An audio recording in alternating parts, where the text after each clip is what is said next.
We are live at here Grand Island with the headliner for the festival tonight in Grand Island, Nebraska, Katy Guillen The Drive. We are here with the entire band, Katy, Stephanie, and Michelle. Thank you all for joining us. Thanks for having us. Thank you for having us. Yes. So you all are based out of Kansas City, drove up to Grand Island this evening. For our listeners who may not be familiar with your music, how would you describe your sound and like your overall vibe? I've described it as like indie soul rock. Okay. A little bit of blues in there. Well, yeah, there's definitely some roots of blues and we just love rock and roll, like at its core. Led Zeppelin and the Bangles, so there's a lot of influence from all kinds of different genres, but yes, all it's original, so yeah. Yeah, the originality. I was driving down jamming to your whole Spotify, just like started with the track number 1 and went down. Cool. And it's like toe tapping music. So yeah, absolutely awesome. love it. So live music in general has only been back for a couple months. How does it feel to be back, like out on the road again, away from home, performing to a crowd, all of that? It feels really good. Yeah. It feels refreshing to get back to normal in a way. It doesn't. Yeah. It's not completely normal yet, but it does feel good to just like get in the van, drive to another city, get to a sound check, get our stuff. Do the whole. Get to see faces. The whole routine. Yeah. New people. Yeah. Yeah, and we've just only done a couple runs so far this summer. Like we took it really easy during the whole pandemic and didn't really play out that much at all. So we just started doing it this summer, and it feels good to do it again. It feels great to have those endorphins back, the ones that kick in when you're playing in front of actual people, not just in the basement. Yes, absolutely. Nice. Yeah. Do you all get like performance anxiety at all? Do you get nervous, like because you're going on in about an hour and a half, or here shortly? How are you feeling like before the set? Good. I always get kind of like a rush of nerves and this energy before a set. It's probably a combination of like nerves and excitement and adrenaline. Yeah, it's adrenaline. And especially, honestly, after taking so much time off from this last year, it was so different because we really hardly played live at all.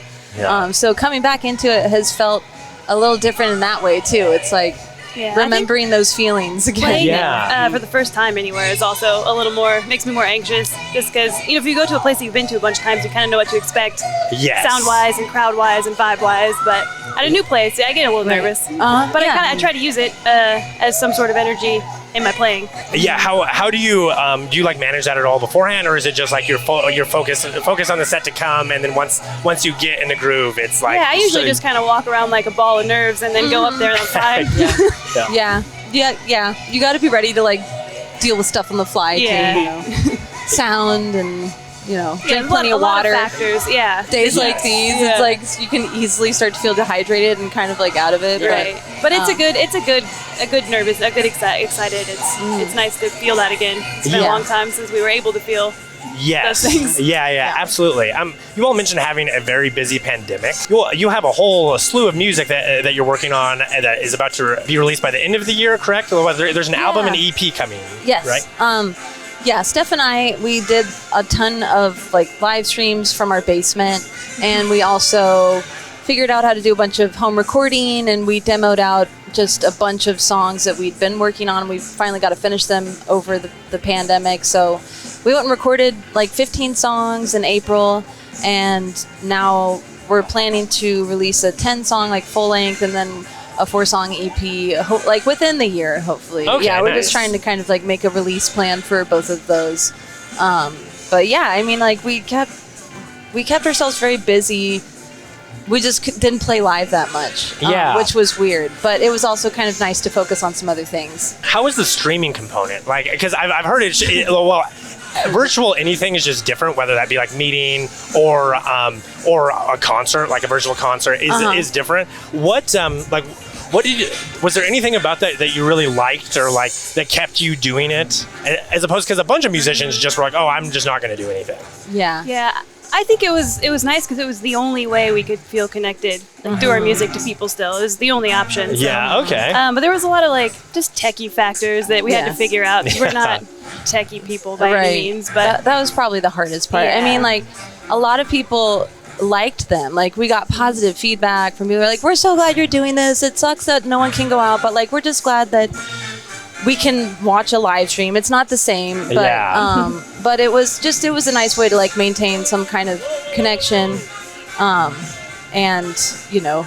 Yeah, we could watch the comments come in as we were playing. So the iPad sitting there. Okay, So it's kind it's of still something. And we did like a little virtual tip jar type thing, and and and that helps because it's like it helped a lot. That would help us get like groceries for a week or whatever. Yeah. You know? So it was something. It was something. Yeah. I mean, it was. I preferred to do that. If it happened again, we would do the same thing. You know. And, it's nice to not have to it's better than set not up my doing drum it. set every show. Yeah. It's ready to go. I love it. Yeah, it's easy because you're just doing it from home. So yes.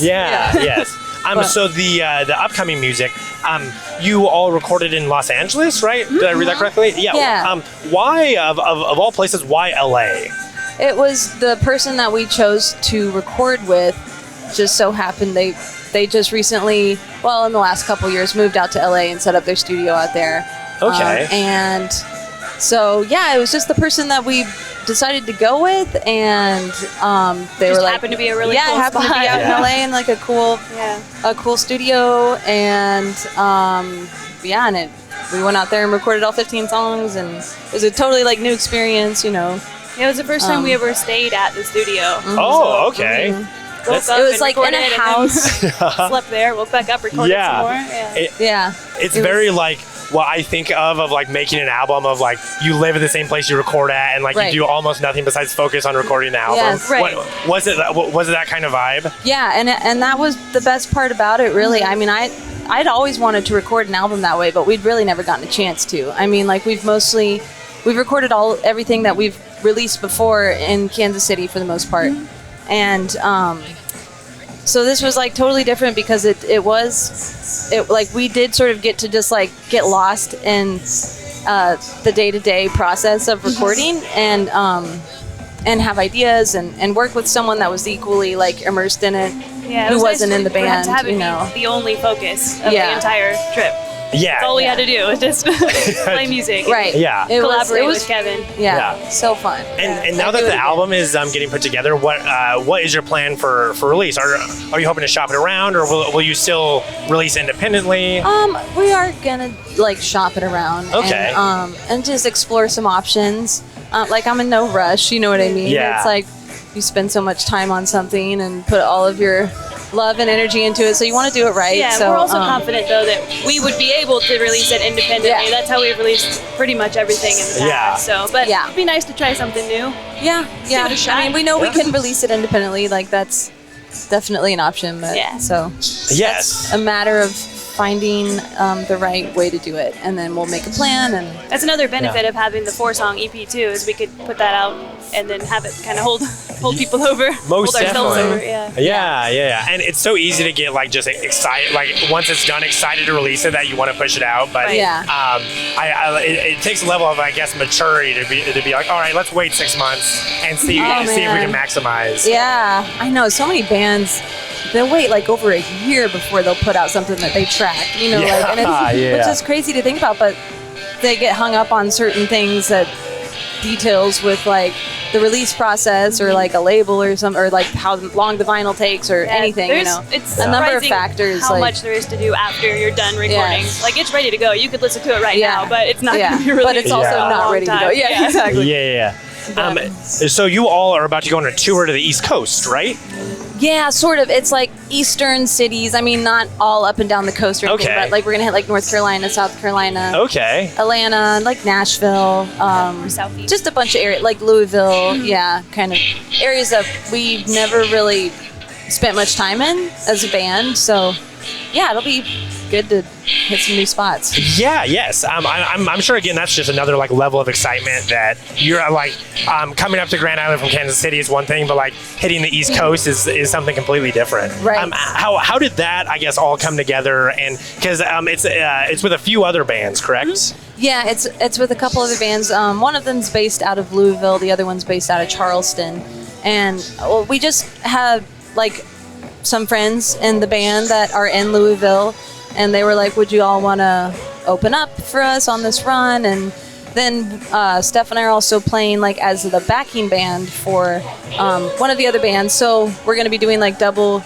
duty on that tour. Wow. So it just kind of worked out. Like, yeah, it was like just easy for us to jump on and play with them, and then we were already going to be there, so we can open the set for them too. So, yeah, that that's band's the Quiet Haulers. They're out the Quiet Haulers is the band that we'll be playing with. And then She Returns for More is like the one headlining, and that's the one based out of Charleston. So it's just kind of worked out, like some friend bands that like invited us on. I'm pretty sure it'll be our first time going in like such a big group too. Right. Normally we've traveled just our band. Pretty small. Yeah. And so is it a bus situation or like a little caravan of Probably vans? a van with a trailer. Okay. Yeah. That's exciting. Yeah. Harder to drive, but we'll make it work. Yeah, I don't think it'll be our van, which is a relief because we travel without a trailer.